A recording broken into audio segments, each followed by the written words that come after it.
Bom dia, galera. Então a gente vai continuar falando dos átomos. Então a gente viu na aula passada, né, algumas aulas anteriores em sala de aula, os modelos atômicos. Eu pedi até na atividade para que vocês fizessem um esquema do modelo atômico atual, que é um modelo atômico que se assemelha ao sistema solar. Tá? Lembrando também que a gente tem um modelo atômico aí da física quântica, da química quântica, né? Que eu pedi para vocês pesquisarem, tá?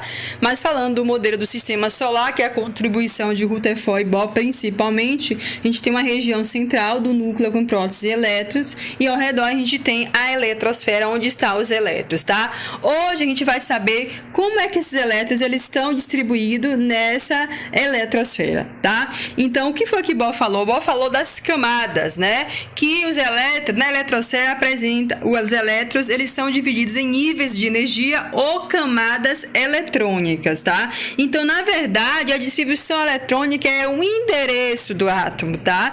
E esse átomo, ele vai apresentar camadas ou níveis e ele também vai apresentar os subníveis, tá? Além da camada ou nível, ele tem um subnível. E o que é que tem nessa camada, níveis ou subníveis? Elétrons, certo? Só que cada camada ou cada nível e cada subnível vão comportar uma quantidade máxima de quê? De elétrons, tá bom? Então, aqui nessa tabela eu trago para vocês o nível de 1 a 7. Professora, vocês já estudaram tabela periódica do 9º ano, não é isso?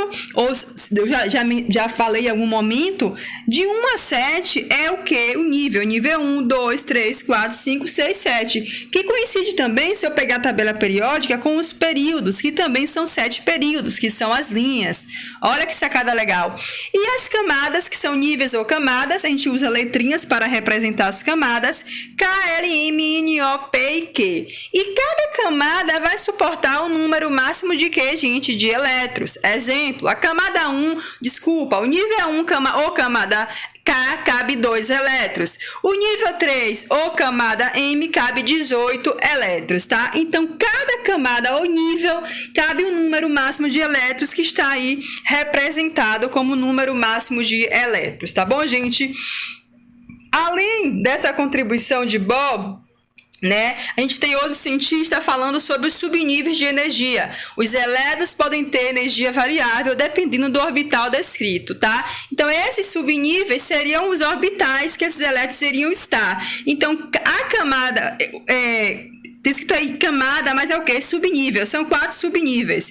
S, P, D e F. E cada subnível, assim como nas camadas ou níveis, vão caber também um número máximo de elétrons. Então, o subnível S cabe 2, o subnível P, 6, o D, 10 e o F, 14. Geralmente, a gente vem representado com o expoente, né? A quantidade de elétrons dos subníveis vem no expoente aí da letra, ok, gente? Vamos lá. Então, a gente já sabe que os elétrons têm um endereço. E esse endereço é o que, professora?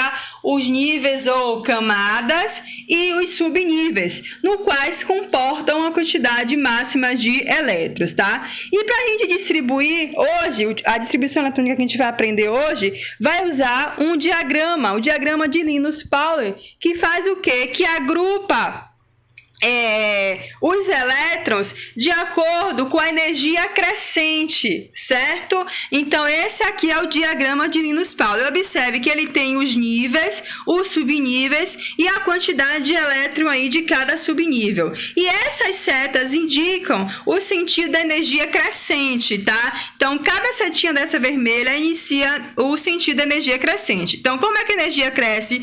1s2, depois vai para 2s2, 2p6, de 2p6 vai para 3p, não, vai para 3s, depois volta para o início, 3p6, desce até 4s, depois volta para 3d, 4p, é isso, 5s e assim sucessivamente, tá? Aí é o sentido da energia crescente, da energia contida aí nos elétrons, tá bom? Aqui eu trago para vocês alguns exemplos de distribuição eletrônica de alguns elementos químicos, tá, gente? Mas eu vou fazer aqui embaixo 2 exemplos para vocês compreender como é que funciona. O primeiro exemplo que eu vou fazer aqui é o exemplo do cálcio, certo? Aqui o exemplo do cálcio que eu vou fazer com vocês. Aqui está o cálcio. Professora, cálcio 20. Esse 20 veio da onde? Bom, gente, Eu estou falando de elétrons. Os elétrons estão na eletrosfera. Se não tem nenhuma carga em cima aí, nem mais nem menos, isso aí é um átomo neutro, não perdeu nem ganhou um elétron. Então eu vou na tabela periódica, né, se a questão não me der, e vou lá e encontro o elemento químico Ca, que é o cálcio. E ele tem 20 de número atômico, que é o número de prótons, né, que são as cargas positivas, e se ele é um átomo neutro, na eletrosfera desse cálcio também terá o quê? 20 elétrons. E é esses 20 elétrons que eu vou distribuir, que eu vou encontrar um endereço. Que endereço é, minha pró? O nível e subnível, ou camada e subnível. Certo, gente? Que tem uma quantidade máxima de quê? De elétrons. Então, vamos lá. Deixa eu fechar aqui. Vamos lá. Então, o que acontece aqui? Eu vou usar o quê? O diagrama de Linus-Pauling, que está em ordem crescente de energia, seguindo as setas vermelhas. Bom, vamos lá. 20 elétrons. O primeiro é o quê? Olha o primeiro aqui. A gente vai começar, é um S2. Tá vendo aqui? Um S2. Tá ali. Então, um S2. S2 significa o quê? 2 elétrons. Só que eram o quê? 20. Então, tem quantos agora? 18 para distribuir. De um S2, a gente vai para quem? 2S2, certo? 2S2. Agora, 2 e 2, 4 elétrons. De 20, sobrou o quê? 16. Eu vou fazer o quê? Vou para 3S2? Não, eu volto aqui para cima e vou para quem? 3P6. Oh, desculpa, 2P6. Então, 2P6. Então, agora eu tenho 4 e 2, 10. Faltam apenas 10. Desço até quem, professora? 3S2. 3S2. Então, agora eu tenho 12, faltam o quê? 8. Vou para 4S2? Não, eu volto para aqui, ó, para o início, eu vou para 3P6. 3P6, certo? E depois eu desço até 4S2. Aí eu conto agora. 2 e 2, 4. 6 e 4, 10, 10 e 2, 12, 12 com 6, 18, 18 e 2, 20. Então, eu distribuí os 20 elétrons que estavam na eletrosfera com o seu nível e seus subníveis, com a quantidade máxima de elétrons, tá? Isso é o quê? Uma distribuição que, minha pró, eletrônica, usando o diagrama de Linus-Pauling, seguindo a ordem crescente de energia.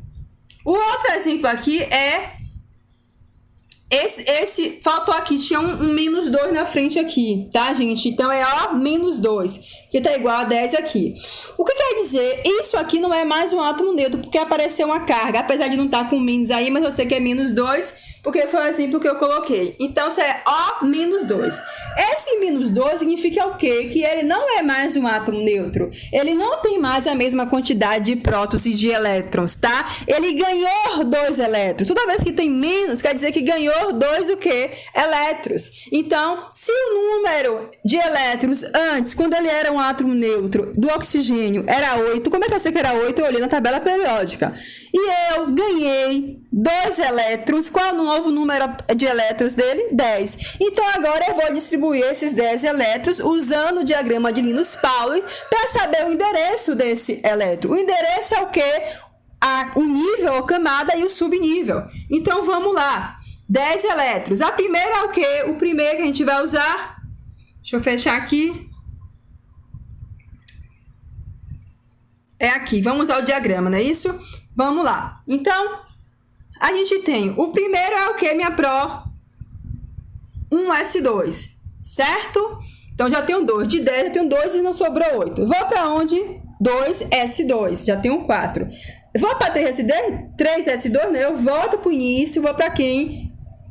2P6. Então, 2P6. Então, quando eu conto 4 e 6, dá como? Dá 10. Então, eu já distribuí aí os meus o quê? Os meus elétrons. Então, a gente tem aí a distribuição em níveis e subníveis, considerando a quantidade de elétrons de cada subnível, certo? E também de cada nível, certo? Então, isso é o que? A distribuição eletrônica usando o diagrama de Linus-Pauling, ok? Espero que vocês tenham entendido. Por favor, existem outras videoaulas, né, na internet. Peço que vocês peguem o auxílio e me procurem na plataforma, deixem deixem lá suas dúvidas, tá? Eu sinto a falta do primeiro ano tirando as dúvidas, para que a gente possa, gente, continuar as nossas aulas com um êxito maior, com um sucesso maior. Um grande beijo, fique com Deus.